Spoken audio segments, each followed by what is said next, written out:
जी, जी बताइए। जी, नवग्रह होते हैं और कर्म होते हैं, इनका कहाँ तक तालमेल होता है? देखो, मैं ये बताना चाहूँगा, नवग्रहों का प्रभाव हमारे जीवन में क्यों होता है? हमारा जो जन्म होता है, पहले थोड़ा मैं पीछे जाना चाहूँगा।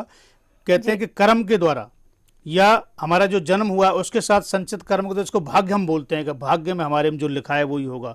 ऐसा नहीं है, भाग्य है, लेकिन भाग्य के साथ आपका कर्म भी जुड़ा हुआ है।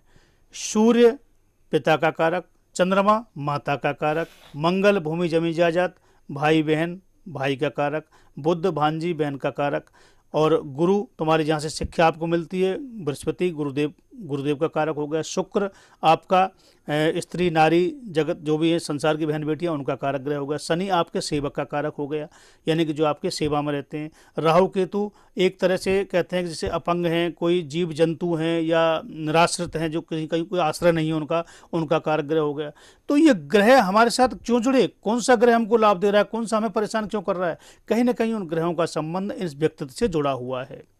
पिछले जन्म में कहीं ना कहीं हमने ऐसा कोई पाप कर्म किया है या ऐसा कोई कृत्य किया है जिसके कारण हमको ये भोगना पड़ रहा है। तो उसको सही करने के लिए हम लोग ये दान की चीज़ें बताते हैं, ये मंत्र बताते हैं। क्यों?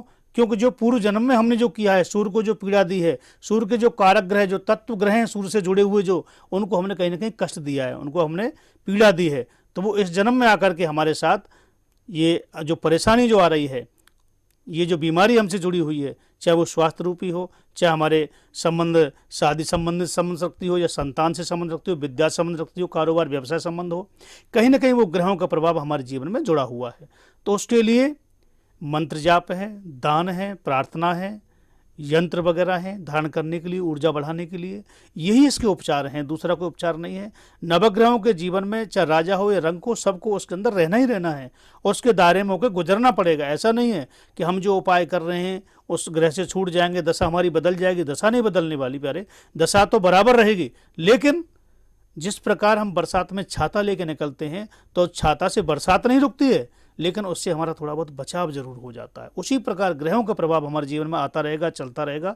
इससे केवल बचने के लिए आप उस ग्रह की संतुष्टि के लिए उसकी प्रार्थना करिए, उसके लाभ के लिए, ऊर्जा के लिए उसका दान करिए, उस ग्रह से संबंधित त्रिशक्ति कवच गले में धारण करिए, जिससे आपको पूर्ण रूप से लाभ हो।